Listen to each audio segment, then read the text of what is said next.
வானொலி நேயர்களுக்கு வணக்கம். இன்றைய மதிய நேர பிரதான செய்திகள். முதலில் தலைப்புச் செய்திகள். நாட்டு மக்களுக்கு ஜனாதிபதியின் தீபாவளி வாழ்த்துக்கள். கைது செய்யப்பட்டுள்ள பாதாள உலக குழுவினருக்கு அனுர அரசாங்கத்தின் தண்டனை. அரசியல்வாதிகளுக்கு வரும் ஆபத்து. தமிழர் பகுதியில் ஆணொருவர் கொடூரமாக அடித்து கொலை. கிளிநொச்சியில் நடந்த சம்பவம். யாழ்ப்பாணத்தில் ஆலயம் ஒன்றிலிருந்து முதியவரின் சடலம் மீட்பு. மக்களை தாக்க தயாராகின்றதா காவல்துறை. ஆயிரக்கணக்கில் தடியடிகள் இறக்குமதி. பல பகுதிகளுக்கு வெள்ள அபாய எச்சரிக்கை. நீரில் மூழ்கப் போகும் இலங்கை. இலங்கையின் வான்பரப்பில் இன்று ஏற்படவுள்ள திடீர் மாற்றம். பார்வையிட மக்களுக்கு அரிய வாய்ப்பு. பதவியா கெப்பட்டிபொலாவ வீதியில் இடம்பெற்ற விபத்தில் ஆசிரியர் ஒருவர் பலி, இருவர் படுகாயம். யாழ் உள்ளிட்ட பகுதிகளில் கொட்டி தீர்க்கும் கனமழை, மக்களுக்கு எச்சரிக்கை. தொடர்வன விரிவான செய்திகள். இந்த ஆசீர்வதிக்கப்பட்ட தீபாவளி நாளில் இலங்கையிலும் வெளிநாடுகளிலும் உள்ள அனைத்து இந்துக்களுக்கும் எனது அன்பான வாழ்த்துக்கள் என ஜனாதிபதி அனுரகுமார திசாநாயக்க தெரிவித்துள்ளார். இது தொடர்பில் அவர் தனது எக்ஸ் பக்கத்தில் வெளியிட்டுள்ள பதிவில் மேற்கண்டவாறு குறிப்பிட்டுள்ளார். குறித்த பதிவில் ஒவ்வொரு வீட்டிலும் விளக்குகள் ஏற்றப்படும் போது இந்த பண்டிகையின் ஒளி நம் இதயங்களில் உள்ள இருளை அகற்றி நமது கூட்டுப்பாதையை ஒளிர செய்ய பிரார்த்திக்கின்றோம். தீமைக்கு எதிரான நன்மையின் இந்த கொண்டாட்டம் போதைப்பொருள் துஷ்பிரயோகம் முதல் தீவிரவாதம் வரை நமது நாட்டின் முன்னேற்றத்திற்கு ஏற்படும் அச்சுறுத்தல்களை தோற்கடிப்பதற்கான நமது அரசாங்கத்தின் உறுதியை பிரதிபலிக்கிறது. ஒவ்வொரு தனிநபரின் சுதந்திரமும் கண்ணியமும் பாதுகாக்கப்படும் ஒரு பாதுகாப்பான நீதியான மற்றும் செழிப்பான தேசத்தை உருவாக்க நாங்கள் உறுதி பூண்டுள்ளோம் என தெரிவித்துள்ளார். பாதாள உலக குழுவினர் இலங்கையின் அரசியலுக்குள்ளும் நுழைந்துவிட்டனர். இந்த குழுவினரை கூண்டோடு ஒழித்து கட்டியே தீருவோம் என்று பொதுமக்கள் பாதுகாப்பு அமைச்சர் ஆனந்த விஜயபால தெரிவித்துள்ளார். இது தொடர்பில் ஊடகங்களிடம் அவர் மேலும் தெரிவிக்கையில், இதுவரை கைது செய்யப்பட்டுள்ள பாதாள உலக குழு உறுப்பினர்களுக்கு நீதிமன்றத்தின் ஊடாக உரிய தண்டனை வழங்கப்படும். இவர்களுடன் தொடர்புடைய பொது நபர்கள், அரசியல்வாதிகள் எவரும் தப்ப முடியாது. அவர்கள் அனைவரையும் கைது செய்தே தீருவோம். உள்நாட்டிலும் வெளிநாடுகளிலும் தலைமறைவாகியுள்ள சகல பாதாள உலக குழுவினரையும் கைது செய்து சிறையில் அடைப்போம். இந்த ஆட்சியில் பாதாள உலக குழுவினரை கூண்டோடு ஒழித்து கட்டியே தீருவோம் என குறிப்பிட்டுள்ளார். இதனால் பல அரசியல்வாதிகளுக்கு சிக்கல் நிலை ஏற்பட்டுள்ளதும் குறிப்பிடத்தக்கது. கிளிநொச்சியில் அடித்துக் கொள்ளப்பட்ட நிலையில் ஆணொருவரின் சடலம் நேற்றிரவு மீட்கப்பட்டுள்ளது. அக்கராயன்குளம் ஈச்சங்குளம் பகுதியில் குறித்த சடலம் மீட்கப்பட்டுள்ளது. சம்பவ இடத்திற்கு சென்ற போலீசார் குறித்த நபர் அடித்து கொலை செய்யப்பட்டுள்ளதாக தெரிவித்துள்ளனர். மேலும் உயிரிழந்த நபர் தொடர்பான தகவல்கள் எதுவும் இதுவரை வெளியாகவில்லை. இந்நிலையில் சம்பவம் தொடர்பில் போலீசார் தீவிர விசாரணைகளை மேற்கொண்டு வருவதாக தெரிவிக்கப்படுகின்றது. யாழ்ப்பாணம் அராலி வீரபத்திரர் கோவில் மண்டபத்திலிருந்து நேற்றைய தினம் முதியவர் ஒருவரது சடலம் மீட்கப்பட்டுள்ளது. அராலியைச் சேர்ந்த முருகேசு கணேசலிங்கம் என்பவரது சடலமே இவ்வாறு மீட்கப்பட்டுள்ளது. குறித்த நபர் நேற்று மதியம் வழிபாட்டுக்காக ஆலயத்திற்கு சென்றுள்ளார்.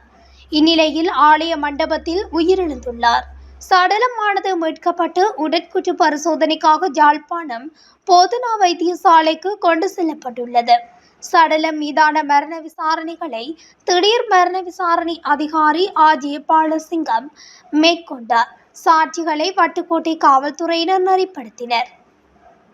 வெளிநாட்டில் இருந்து சுமார் 3000 தடியடிகளை இறக்குமதி செய்ய இலங்கை காவல்துறை தயாராகி வருகின்றது. இதற்கான கேள்வி கோரப்பட்டுள்ளதாக காவல் வழங்கல் பிரிவின் செய்தி தொடர்பாளர் ஒருவர் தெரிவித்தார். இந்த தடியடிகள் பல ஆண்டுகளாக காவல் கடமைகளுக்காக இறக்குமதி செய்யப்படவில்லை. கலவர கட்டுப்பாட்டு நடவடிக்கைகளின் போது போராட்டக்காரர்களை கலைக்க இந்த தடியடிகள் பயன்படுத்தப்பட உள்ளன. தொடரும் சீரற்ற காலநிலையை தொடர்ந்து மகா ஓயா மற்றும் தெதுரு ஓயாவில் வெள்ள அபாயம் ஏற்பட்டுள்ளதாக நீர்ப்பாசன திணைக்களம் எச்சரிக்கை விடுத்துள்ளது. மகா ஓயா படுகையின் சில ஆறுகள் அமைந்துள்ள பகுதிகளில் நீரின் மட்டம் அதிகரித்துள்ளது. மழை நிலைமை நீடித்தால் அடுத்த 36 மணி நேரத்திற்குள் அளவ, திவுலப்பிட்டி, மிரிகம, பன்னல, வெண்ணப்புவ, நீர்கொழும்பு, கட்டான மற்றும் தங்கொட்டுவ ஆகிய பிரதேச செயலாளர் பிரிவுகளைச் சேர்ந்த மகா ஓயா பள்ளத்தாக்கின் தாழ்வான பகுதிகளில் குறிப்பிடத்தக்க வெள்ளப்பெருக்கு ஏற்படக்கூடும் என்று நீர்ப்பாசன திணைக்களம் எச்சரித்துள்ளது.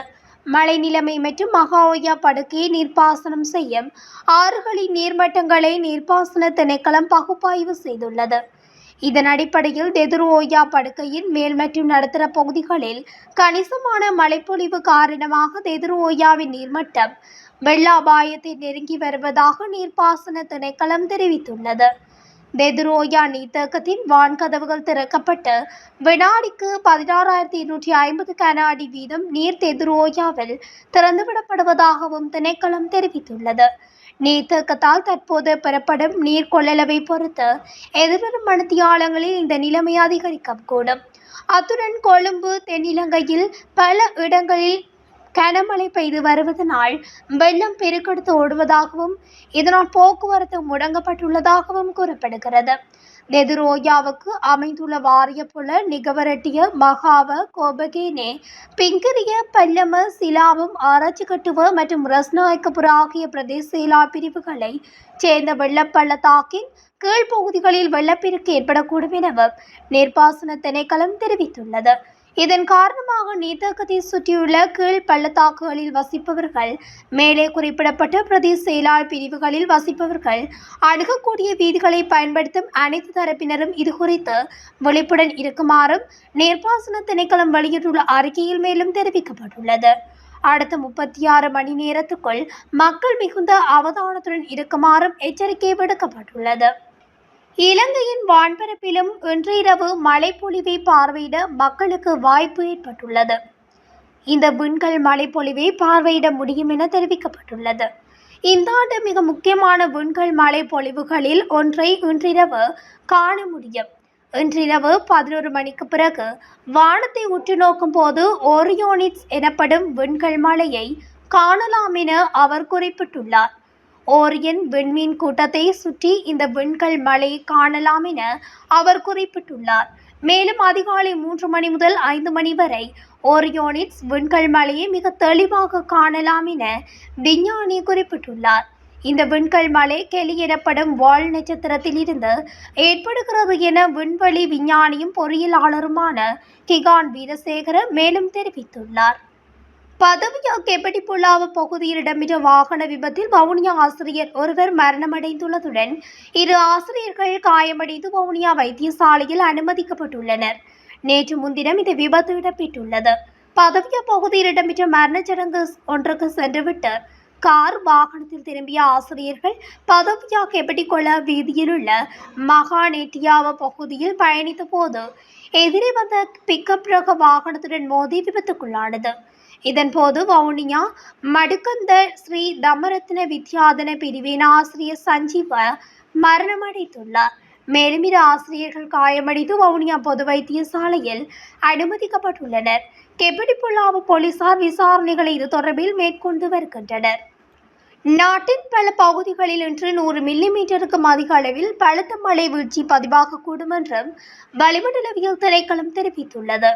மேல் சபரகமுவ, மத்திய, ஊவா, வடமேல், தென் மற்றும் வடக்கு மாகாணங்களில் அவ்வப்போது மழை அல்லது இடியுடன் கூடிய மழை பெய்யக்கூடும் என அந்த திணைக்களம் வெளியிட்டுள்ளது. அத்துடன் இன்று காலை முதலும் வடக்கு மாகாணங்களிலும் மழை பெய்து வருகின்றது. இதனால் வெள்ளப்பெருக்கு அடுத்து ஓடும் அபாயம் ஏற்பட்டுள்ளது. பிற்பகல் 1 மணிக்கு பின்னர் இந்த மழை எச்சரிக்கை விடுக்கப்பட்டுள்ளது. இடியுடன் கூடிய மழையுடன் தற்காலிகமாக பலத்த காற்று மற்றும் மின்னல் தாக்கத்தால் ஏற்படும் ஆபத்துக்களை குறைப்பதற்கு தேவையான நடவடிக்கைகளை எடுக்குமாறு வளிமண்டலவியல் திணைக்களம் பொதுமக்களை அறிவுறுத்தியுள்ளது. இத்துடன் தமிழொலியின் இன்றைய மதிய நேர பிரதான செய்திகள் நிறைவடைகின்றன. தொடர்ச்சியாக செய்திகளை அறிந்து கொள்ள தமிழொலி ஊடகத்துடன் இணைந்திருங்கள். நன்றி, வணக்கம்.